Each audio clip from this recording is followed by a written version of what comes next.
Andre Davis is a successful NYPD detective like his father, who was murdered on duty when Davis was 13. Struggling with his father's legacy, Davis has earned a reputation for killing several criminals over the years. Although he claims they were all in self-defense and is uncomfortable with the label.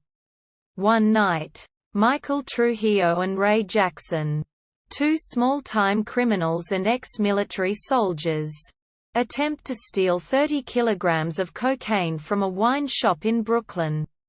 Instead, they find 300 kilograms of cocaine. And when a group of officers from the NYPD's 85th precinct arrives, Ray guns them down in a shootout, killing 7 and wounding another, who later dies at hospital. After Michael and Ray escape into Manhattan with 50 kilograms, Michael chastises Ray for putting them in jeopardy by killing cops assigned to the case. Davis and NYPD narcotics detective Frankie Burns come into conflict with Sergeant Butchko and Sergeant Dugan, who attempt to allow FBI special agents to take over the case, reasoning that the criminals would have to sell the cocaine in Manhattan before escaping the state. Davis secures the reluctant approval of the deputy mayor, the FBI, and the precinct's head, Captain McKenna, for Manhattan Island to be locked down until 5 a.m. as Ray and Michael go with their liaison, Bush, to meet their buyer, Hawk, who gives them $1 million. Davis and Burns manage to identify all three. Bush is soon gunned down by Butchko and Dugan in a nightclub. After catching Butchko planting his backup sidearm on Bush's body and briefly scuffling with him, Davis becomes more suspicious of his colleagues. Artie, a money launderer, gives Michael and Ray new identities and tells them to depart for Miami the next morning. However, before he can secure their money in an offshore account, a team of NYPD officers led by Lieutenant Kelly manages to locate and raid his apartment. Artie is mortally wounded but gives Michael 2 flash drives and their password. Davis and Burns catch up to Michael and Ray.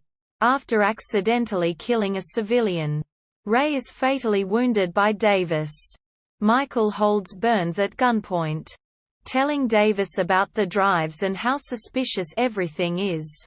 Before escaping, Burns scolds Davis for letting Michael escape despite Davis's reputation.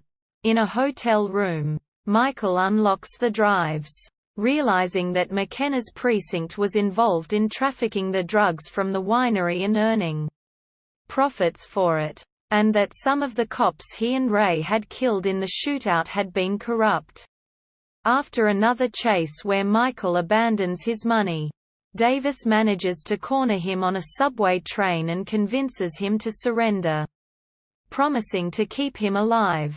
Burns, who has also boarded the train, suddenly shoots Michael, claiming when he berates her that she thought Michael was still holding Davis at gunpoint.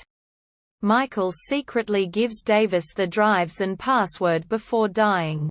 As the police congratulate the two for their efforts, Davis discovers that Burns had contacted Kelly before Artie's apartment was raided. The next morning, McKenna returns home to find Davis holding him at gunpoint. Having accessed the drives, McKenna explains that the officers went into drug trafficking because they were struggling to survive on a measly pay. Davis, refusing to walk away, kills the arriving Butchko, Dugan and Kelly, who were all on McKenna's payroll. Then McKenna, who refuses to surrender. Burns, whom Davis deduced was also allied with McKenna, appears from behind and holds Davis at gunpoint, but surrenders after Davis reveals that he had already leaked the information online, exposing all the corrupt cops in New York, and reasons that her daughter would live without her mother should she get a life sentence for killing him. In the aftermath, Davis solemnly drives along the Manhattan Bridge in the sunset. Taking the drives with him.